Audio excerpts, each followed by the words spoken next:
Halo guys, hari ini kita akan membacakan cerita berjudul Warisan Valenwood. Oke, mari kita langsung ke ceritanya.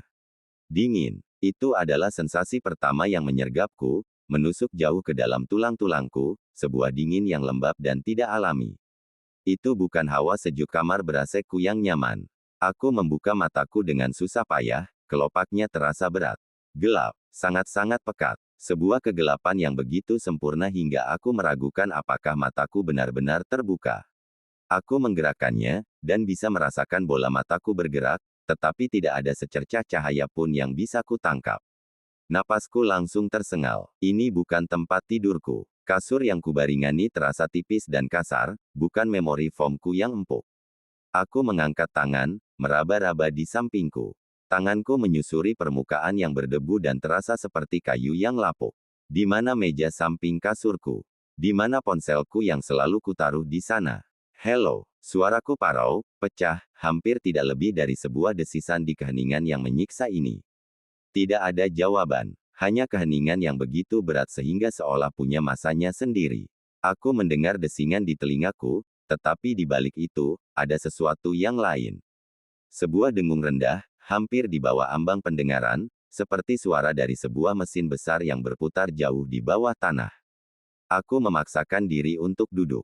Sendi-sendiku berderak memprotes. Aku mengayunkan kaki perlahan, dan telapak kakiku menyentuh lantai. Dingin, kotor, berdebu. Aku berdiri, tubuhku gemetar hebat, bukan hanya karena dingin, tetapi karena ketakutan murni yang mulai merayapi seluruh diriku. Dengan tangan terbentang ke depan seperti seorang zombie, aku mengambil langkah pertama. Aku harus mencari tahu di mana aku berada.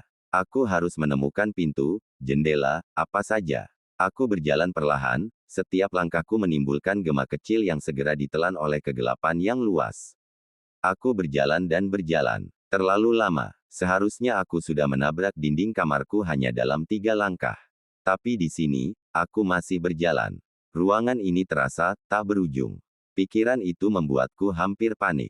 Tiba-tiba, ujung jariku menyentuh sesuatu yang keras dan dingin.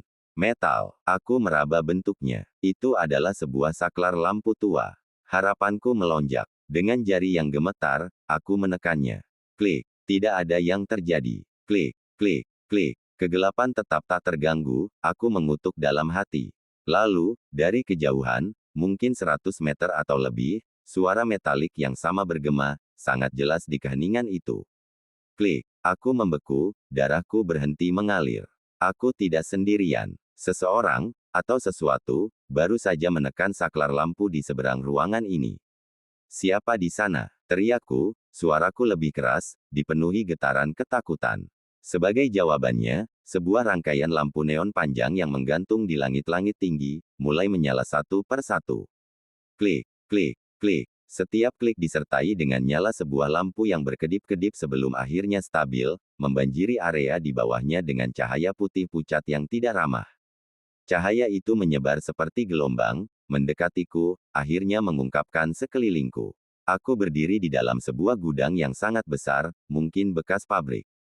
Langit-langitnya sangat tinggi, mungkin 20 meter, disangga oleh besi-besi tua yang berkarat. Lantainya adalah beton kasar yang dipenuhi noda dan debu. Di sekelilingku, ada tumpukan-tumpukan barang yang ditutupi terpal putih, membentuk siluet-siluet aneh yang seperti makam di sebuah pemakaman modern. Dan di seberang ruangan yang luas itu, sekitar 100 meter dariku, berdiri sebuah figura kayu tua yang tinggi. Dan di dalamnya, bukan lukisan, tetapi sebuah boneka. Boneka porselen dengan gaun vintage yang lusuh dan berwarna pudar. Wajahnya putih sempurna, dengan pipi merah muda yang sudah memudar dan senyum tipis yang terkesan menusuk. Matanya yang terbuat dari kaca biru tua, seolah menatap langsung ke arahku, menembus jarak yang begitu jauh. Perutku mual. Ada sesuatu yang sangat salah dengan boneka itu. Tanpa peringatan, lampu neon yang tepat di atas boneka itu mati. Lalu, lampu di sebelahnya mati. Dan yang sebelahnya lagi. Satu persatu, lampu-lampu itu padam secara berurutan, membentuk sebuah gelombang kegelapan yang bergerak cepat ke arahku. Klik, gelap, klik, gelap, klik, gelap. Itu seperti gelombang pasang yang tak terhindarkan. Aku berbalik dan berlari, meninggalkan figura itu.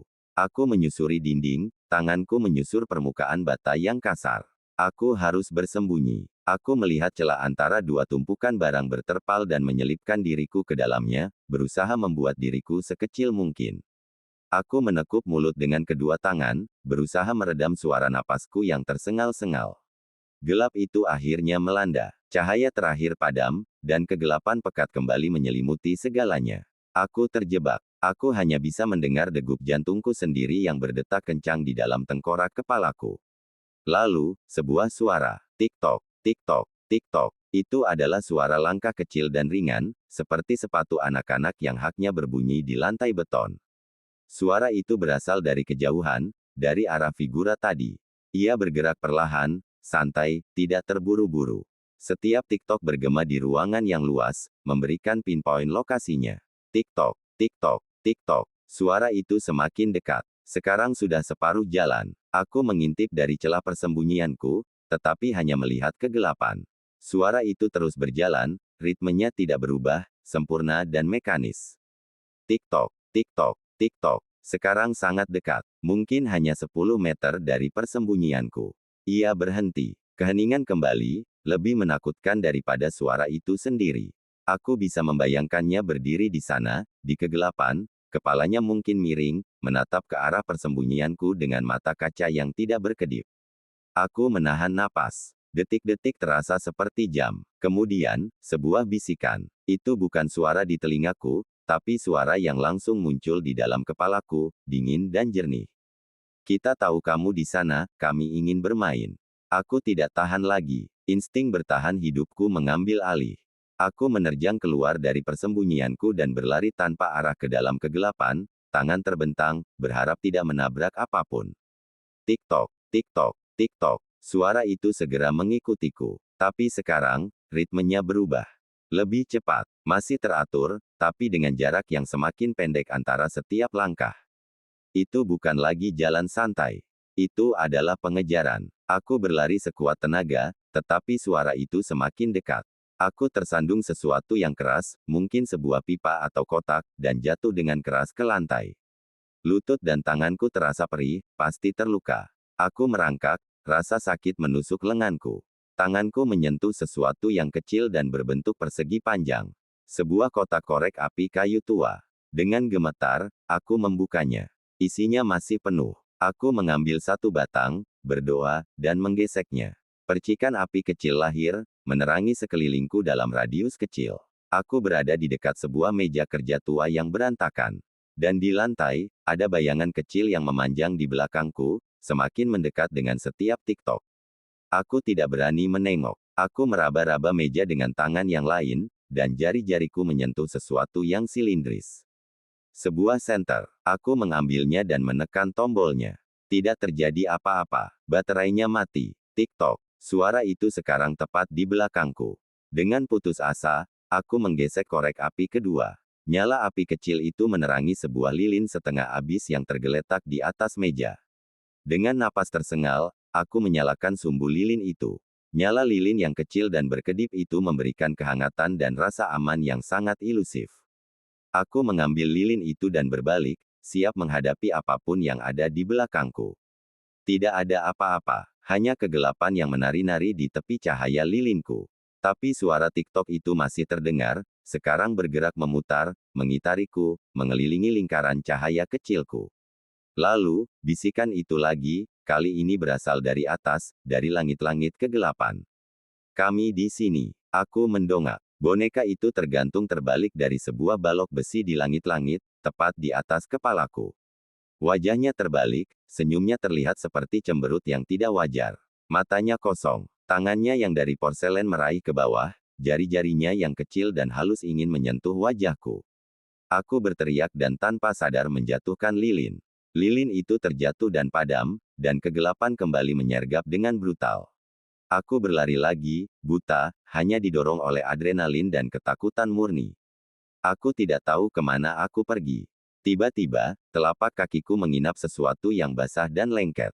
Aku tergelincir dan jatuh lagi dengan keras, kali ini terjungkal. Aku mengangkat tanganku. Meski gelap, aku bisa merasakan cairan itu hangat dan kental, dan baunya seperti besi berkarat dan daging busuk.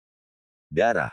Banyak darah. Dari depan, sebuah celah cahaya muncul. Sebuah pintu. Sebuah pintu kayu tua dengan celah cahaya kuning di bawahnya. Itu adalah sebuah tanda kehidupan, sebuah jalan keluar. Aku bangkit, mengabaikan rasa mual dan rasa sakit di sekujur tubuhku, dan berlari sekuat tenaga ke arahnya. Aku memutar gagang pintunya, itu tidak terkunci, dan mendorongnya keras, terjatuh ke sisi lainnya. Aku segera bangun dan berbalik, bersiap untuk menghadapi atau menutup pintu dari apapun yang mengejarku. Tapi tidak ada apa-apa. Gudang itu sudah hilang. Aku bukan di luar. Aku sekarang berada di sebuah koridor rumah yang sempit dan panjang. Dindingnya berwallpaper bunga-bunga yang sudah kusam dan mengelupas. Lampu tembok yang berkerangkeng memancarkan cahaya kuning yang redup dan berkedip, memberikan pencahayaan yang suram dan tidak menyenangkan. Di belakangku, bukan pintu gudang, melainkan dinding koridor yang polos. Jalan pulang telah tertutup. Aku terduduk di lantai berkarpet yang bau, mencoba menenangkan diri. Mungkin ini masih mimpi. Mimpi buruk yang sangat nyata dan berlarut-larut. Dari sebuah ruangan di ujung koridor, aku mendengar suara. Musik. Musik era lama yang diputar dari sebuah radio, penuh dengan statik dan terkadang terputus-putus. Itu adalah tanda kehidupan. Mungkin ada orang di sana yang bisa menolong, yang bisa menjelaskan apa yang terjadi. Dengan usaha, aku berdiri dan berjalan pelan ke arah sumber suara. Pintu ruangan itu terbuka sedikit. Aku mengintip ke dalam. Itu adalah sebuah ruang tamu tua yang terlihat nyaman namun terabaikan. Ada sebuah kursi malas tinggi yang menghadap ke perapian yang padam. Dan dari belakang kursi itu, aku bisa melihat seikat rambut putih yang disanggul rapi. Ada seseorang duduk di sana. Hello, panggilku pelan, suaraku masih serak. Permisi, tolong, aku tersesat. Aku butuh bantuan. Orang itu tidak bergerak sama sekali. Musik radio terus bermain, sebuah lagu waltz yang menyedihkan. Aku mendorong pintunya perlahan sehingga berderit. Halo, aku masuk ke dalam ruangan, langkahku hati-hati. Aku berjalan mendekati kursi itu, berharap melihat orang tua yang mungkin tertidur. Maaf mengganggu, aku berjalan ke depan kursinya. Sekarang aku bisa melihatnya dengan jelas. Itu adalah seorang wanita tua, dengan rambut putih yang disanggul rapi. Dia mengenakan gaun tua yang bagus. Tangan yang keriput tergeletak di pangkuannya. Tapi ada yang salah. Sangat salah. Dia tidak bergerak. Dia duduk terlalu tegak. Matanya terbuka lebar, menatap kosong ke arah perapian. Tidak ada kedipan, tidak ada kehidupan sama sekali di dalamnya. Kulitnya berwarna pucat keabu-abuan, seperti lilin yang sudah lama meleleh dan mengeras. Wanita ini sudah mati. Sudah lama mati. Aku berteriak ketakutan dan mundur terhuyung, menabrak sebuah meja kecil tempat radio tua itu berdiri. Radio itu terjatuh ke lantai dengan suara berderak, dan musiknya pun terputus, meninggalkan keheningan yang tiba-tiba dan mencekam. Lalu, kepala wanita tua itu bergerak. Perlahan, dengan suara berderak tulang yang kering, kepalanya berputar ke arahku. Lehernya memutar dengan cara yang tidak mungkin dilakukan oleh manusia hidup. Matanya yang kosong sekarang menatap lurus ke arahku. Mulutnya terbuka, terkaku, dan sebuah suara keluar. Bukan suara wanita tua yang lemah, tapi suara yang kekanak-kanakan, bernada tinggi, dan penuh dengan kelicikan yang jahat. Kamu sudah merusak musikku. Aku berlari keluar dari ruangan, jantungku hampir meledak. Aku kembali ke koridor dan mulai mencoba setiap gagang pintu yang kulihat. Yang pertama terkunci, yang kedua terkunci, yang ketiga juga terkunci. Semua pintu terkunci rapat, kecuali satu. Satu pintu terakhir di ujung koridor, yang sedikit terbuka. Dengan putus asa, aku membukanya. Ini adalah sebuah kamar anak-anak. Tempat tidur kecil dengan selimut bernama bunga, sebuah meja tulis, dan rak mainan yang penuh dengan mainan kayu dan boneka-boneka lain. Dan di tengah ruangan, duduk di atas karpet, adalah boneka porselen itu. Dia bersila, tangan kecilnya di pangkuan, menatap lurus ke arah pintu, ke arahku.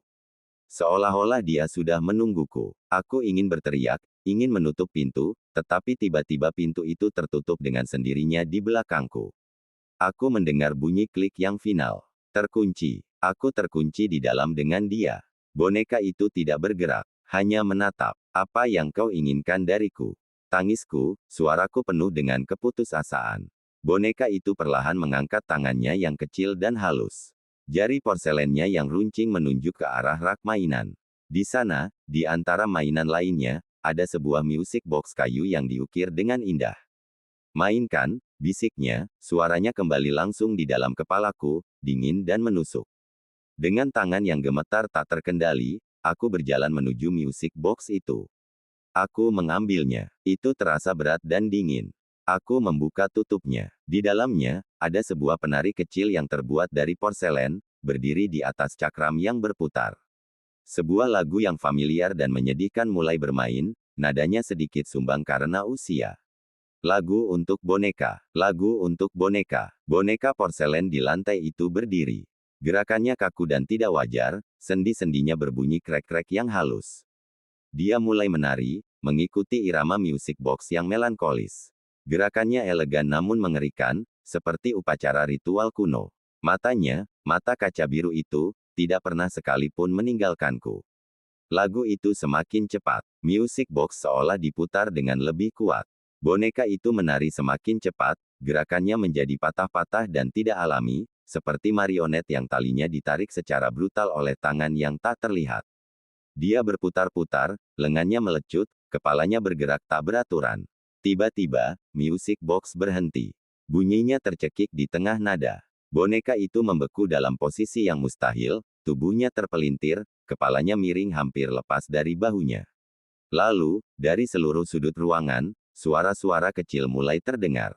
Dari bawah tempat tidur, dari dalam lemari, dari balik tirai, lusinan boneka lainnya mulai merayap keluar. Boneka-boneka yang rusak, mata mereka dicungkil, tangan dan kaki mereka patah, kain mereka robek dan kotor. Mereka merayap ke arahku seperti serangga, mata kaca mereka yang kosong memancarkan niat jahat. Aku berteriak dan mencoba mendobrak pintu, memukul-mukulnya, tetapi kayunya terlalu kuat. Boneka-boneka itu merayaki kakiku, menarik celanaku, mencakar kulitku dengan tangan-tangan kecil mereka yang tajam. Aku bisa merasakan dinginnya porselen dan kain yang menjijikkan menyentuh kulitku. Mereka memanjat tubuhku, mencengkeram lenganku, menarik rambutku. Dunia berputar. Aku jatuh ke lantai, disergap oleh puluhan boneka kecil yang dingin. Sesuatu yang keras menghantam kepalaku. Dan kegelapan, untuk kesekian kalinya, menyambutku dengan dingin. Tanda hubung, tanda hubung, tanda hubung. Aku terbangun dengan terisak, napas tersengal-sengal. Aku berada di tempat tidurku sendiri.